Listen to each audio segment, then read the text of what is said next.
Naku po, sumabay pa tong presyo ng mga tickets dito sa FIVB na ginaganap sa ating bansa, no?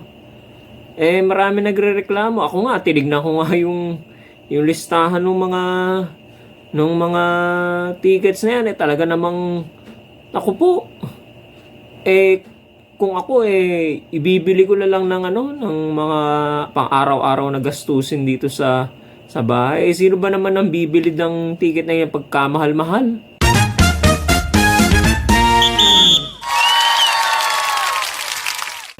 Magandang araw mga katokers, mga katokis, mga katoshis. Welcome naman po sa ating panibagong paksa, panibagong vlog dito sa Talking Toshi Sports. Alright, pag-usapan natin itong napakalaking issue na to. At medyo nahuli na nga lang tayo ng pagtalakay dito, no? Dahil it's been a while, simula nung September 12 na nagsimula itong FIVB, no? Although nakapanood na tayo ng mga games ng Alas Pilipinas, natawag lang ng aking pansin itong mga reklamo ng karamihan pala, no? At nung chinek out ko yung mga ticket prices, no? Talaga namang manlulumo ka sa presyo dahil yung kakarampot na sinosweldo mo na lang ng isang ordinaryong, halimbawa middle class, kahit middle class, no? Yung sinosweldo mo hindi mo na siguro kahit mahilig ka sa volleyball or sa sports, no? You won't buy tickets at that price na itinakda ng organizer, ano? Ayan. So ito yung ngayong issue diyan, no? Mataas ang presyo or napakamahal ng ticket, no? At can't afford ng maraming tao na gustong manood ng volleyball. Alright? Ngayon, ipapakita ko muna sa inyo. Well, siguro iba karamihan sa inyo nakita na itong presyo ng tickets, Ito yung initial price, mga kababayan, no? Ito ngayon yung initial price nila. Kung titingnan ninyo, mga kababayan, September 12, September 13, 14, 15, hindi na natin i-running date, yung mga initial prices na lang, mga kababayan. Okay? So, kung titingnan ninyo, magkano yan? Yung September 13 sa courtside, 20 mil. Well, talagang mahal yan dahil sa baba yan, courtside yan. Pero tingnan nyo naman yung general admission, 1,000 ang pinakamura.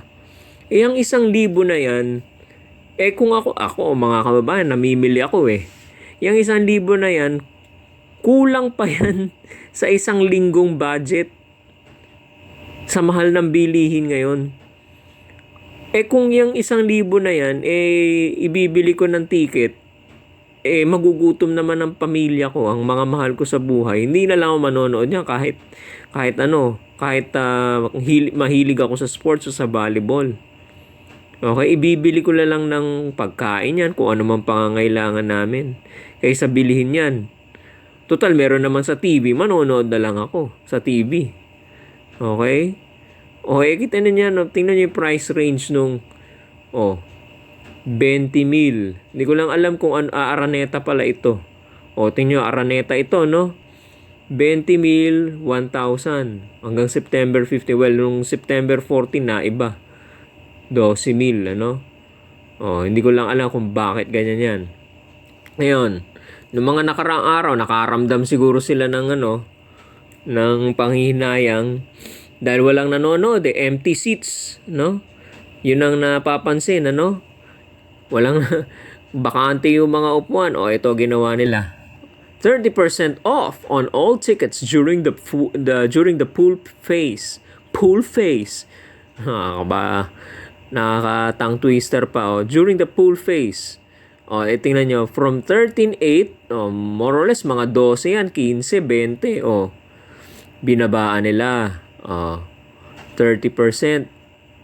Naging well, still mahal pa rin yan mga kababayan sa isang ordinary or middle class. O sabihin mo na may pera, mahal pa rin yan. Okay? Kung tatanungin mo kung yung isang mayaman halimbawa, willing ba siyang bilhin yan well, yung iba siguro willing, pero meron akong mga kakilalang mga mayayaman, conservative pa rin sa paggastos ng pera nila kahit mayaman sila. 'Di ba mga kababayan, save ko na lang, invest ko na lang para lumago, kumbaga, no? Okay? Yan ang mga presyo nila noong initial. Nung nakita nilang binabaan nila ng 30% off. Ngayon, ano nangyari noong wala pa rin na nanonood?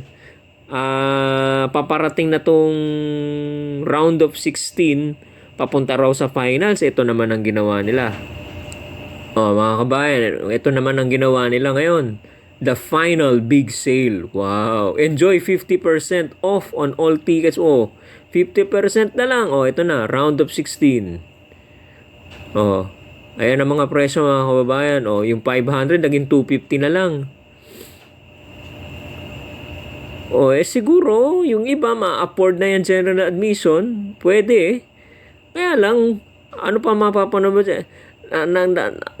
Manonood ka ng concert halimbawa. Ako kasi, well, ito ay MOA Arena, no? Pag general admission, yan yung nasa taas, ano? Kung concert man yan o any sporting event, pag nasa taas ka na, alam naman natin, kapag nasa tuktok ka at nasa taas ka, sa dulong bahagi ka na ng arena, baka kasing laki na lang ng langgamang makita mo. Hindi ka rin mag-e-enjoy. Manonood ka na lang din doon sa monitor nila, yung sa center, yung cube ba nila yon, yung cube sa gitna ng court. Doon ka na lang din titingin. Kung doon ka na lang din naman manonood, pumunta ka pa ng MOA Arena, manood ka na lang sa TV. Libre pa, hindi ka pa na traffic. Tingnan nyo to. 7,000. Quarter final tickets to, ha.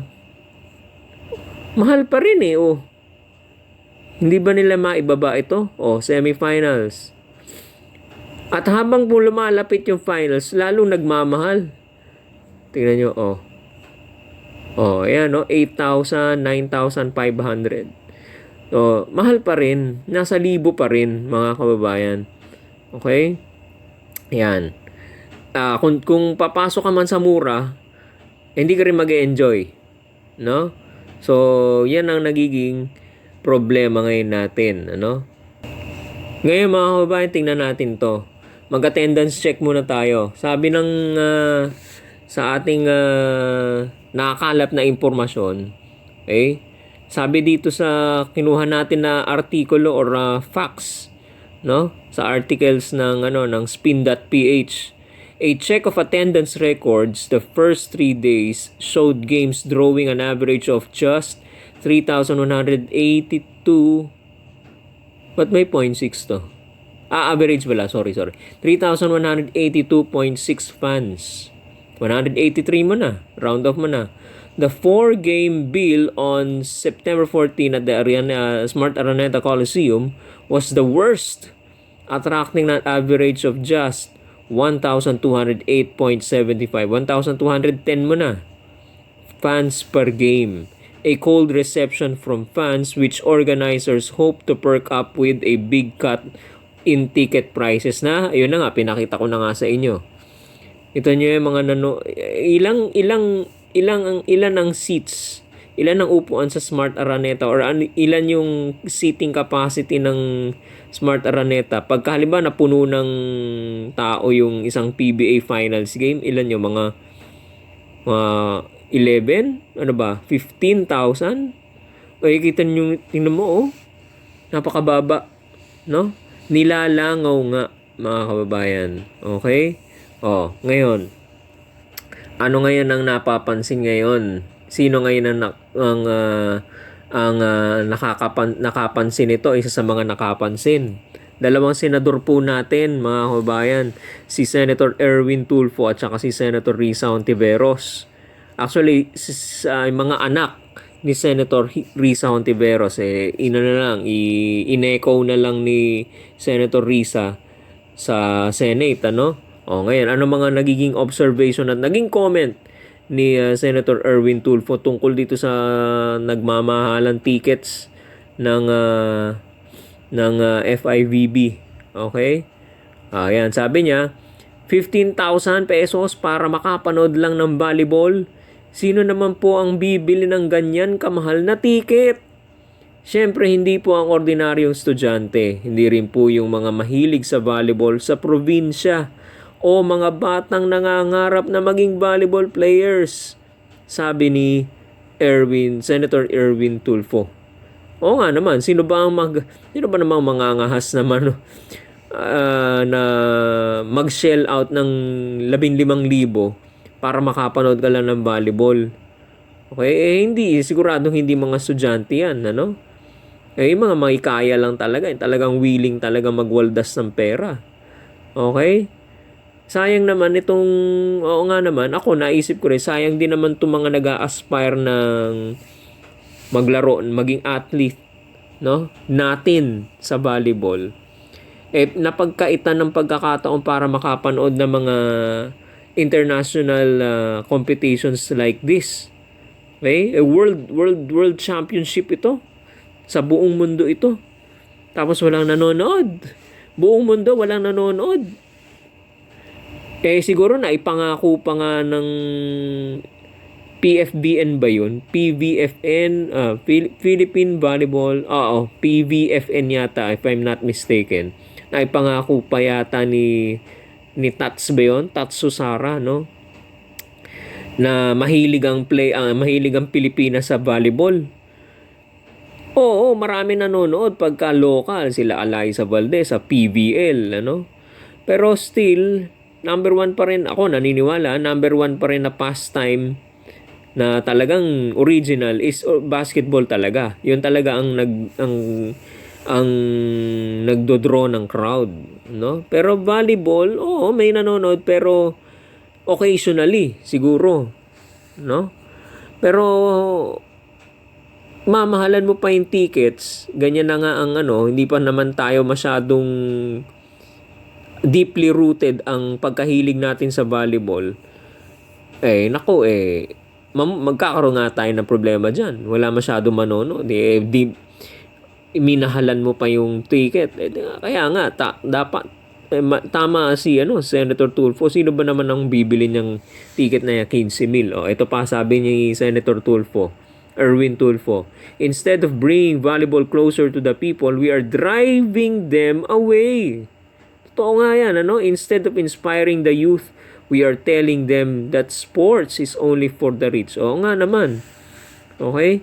Parang tinatanggalan mo ng karapatan ngayon na mag-participate itong mga hindi masyadong pinalad sa financial,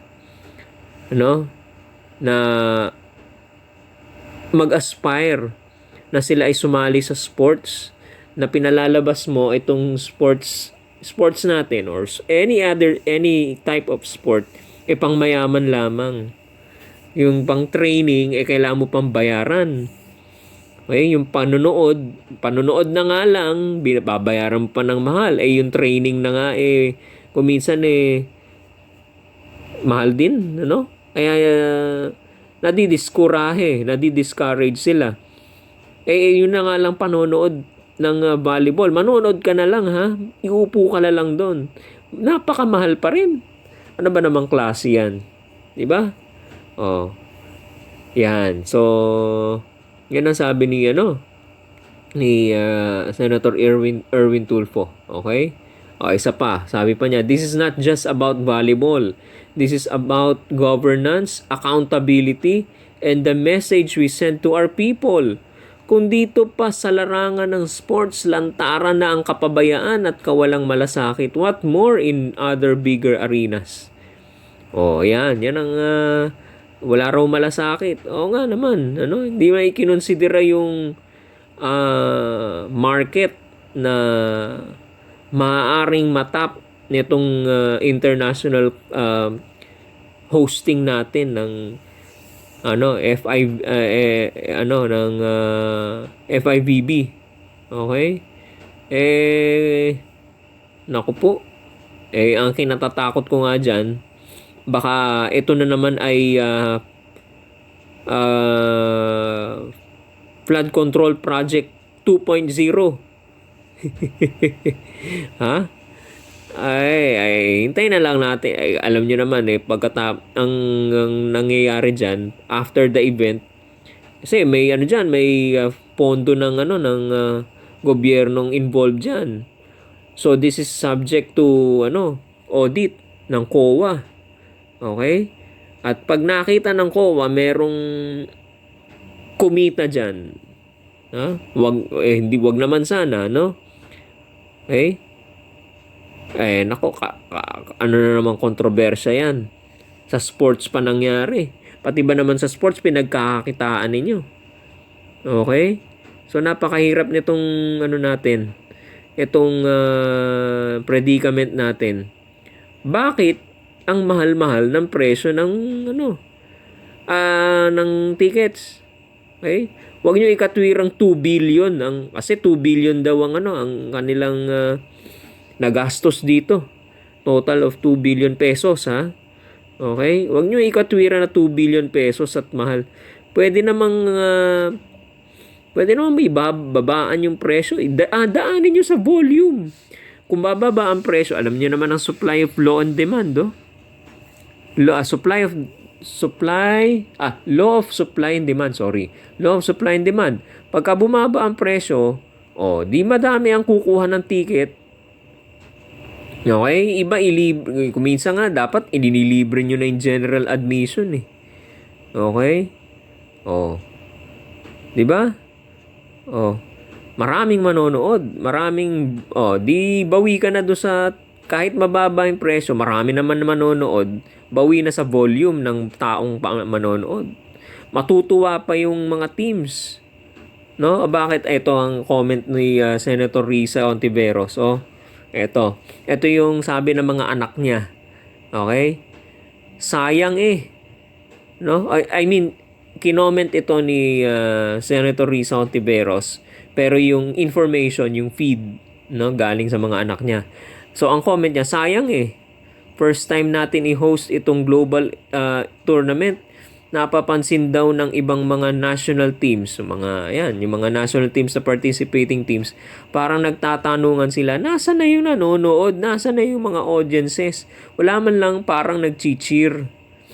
Ang pupunta pa siyempre, asahan mo, merong mga ibang pupunta na mga kababayan ng mga national teams, Pero hindi marami yun. Okay? Inaasahan ng organizer o ng FIVB, okay, na ipinangako siguro sa kanila na we are a volleyball loving country, manonood itong mga Pilipino. O nasaan na yung mga audience na sinasabi mong pinangako mong volleyball loving country? Yari tayo rito. Okay? So, ayan. Hindi tugma mga kababayan no? There may disconnect mga kababayan. Okay? Tapos, napasukan pa to ng, syempre may sports betting yan, no? Napasukan pa ng, alam nyo ba yung 1xBet? Okay? Wala pa lang lisensya rito yan sa Pilipinas. Bakit pinapasok pinapasok ng organizer? Yan ang nagpa-facilitate ng sports betting dito sa FIVB. Okay? Bakit yun ang naging platform, betting platform. Tanong din yan ni Senator Erwin Tulfo. You have a lot of explaining to do, no? Sir Tats Susara ng PVFN. Okay? If I'm correct. No? Wag naman sana maging flood control project 2.0 ito. Na merong kumita. May nangomisyon. Kawawa talaga ang Pilipino, mga kababayan. Pati ba naman sports, pinagkakakitaan. Di umano. Wag naman sana. Okay? Kung walang kumita, di maganda. Pero sa ganitong mga pangyayari, ah, nangangamoy. Hintayin na lang natin na ma-audit ng COA itong mga libro ng organizer, no? At ng PSC yata, no? Philippine Sports Commission, kasama rin sila rito. Nagbigay din sila yata ng contribution. Tingnan na lang natin kung ano ang magre-reflect. May kumita ba? No? O maayos ba ang pagpapalabas ng pondo? Saan nagamit? O nung naglabas ng pera, may balik ba yan sa atin? It's evident. Very, very evident na wala. Dahil walang nanood. Konti lang nanood. Okay? Kahit binaba na yung presyo, mga kababayan, hanggang finals, wala pa rin siguro manonood. Ako palagay ko personal. Opinion ko lang po ito, mga kababayan, napakamahal pa rin eh. Kahit ibaba mo yung presyo from 15,000 to 9,000. Courtside yan 15,000 to 9,000. Mahal pa rin ng 9,000. Sweldo na ng ng minimum wage 9,000 or sweldo ng isang nautusan na maglinis or something. Napaka mataas na 'yun Malaki ng bagay sa isang mahirap 'yun. Tapos isang ticket lang 'yun. Di ba? So, ayan, abangan na lang natin, mga kababayan. Tayo observer lang. At nagbabasa-basa lang ng mga national issues, no? Naisingit pa to. Dumating pa tong FIVB, no? Gumawa na itapat pa yung petsa ng laro nila dito sa mga kontrobersya dito sa flood control projects, corruption sa gobyerno. Alleged corruption sa gobyerno. Ano bang iisipin natin dyan, no? Ano ba yan? Magkakakonekta ba yan? O ano ba? Kayo na bahala dyan. Ako. Sige, hintayin na lang natin, mga kababayan, sa mga susunod na mga araw kung ano ilalabas ng panahon. Hanggang dito na lang po muna, mga kababayan. At para sa mga bagong pasok, huwag niyo pong kalimutang mag-subscribe sa ating YouTube channel. Talking Toshi Sports. At i-like and follow nyo na rin po ang ating bagong Facebook page, Talking Toshi Sports. Ayan, nakalagay sa mga screens po ninyo, mga kababayan. Hanggang dito na naman po at maraming salamat po sa inyong panonood. Bye-bye!